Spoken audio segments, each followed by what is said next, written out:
Hi guys! Nandito kami ngayon sa Quiapo guys. Ayan guys. Yan. Hanap kami ng restaurant na kakainan. Ayan guys oh. Daming tinda guys oh. Ayan oh. Yung kasi kanina ganyan. Magpapasali ko yan sa YouTube. Dalawang. Ito yung tindahan ng mga accessories ng mga cellphone. Nandyan lahat. Tapos dito banda. Saan ba? Chowking tayo ay?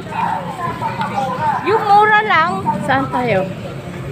Ayan guys, so mga mura lang. Dito sa plaza ng Miranda. Dito yung ano, dyan yung mga mura lang guys. So 50, 100. Pag gusto mo kayong bumili ng mga branded na mga damit, mga 50, 100 dito. Ay, try natin doon sa ano, Oberon. 100 lang. May premium sila, tingnan natin.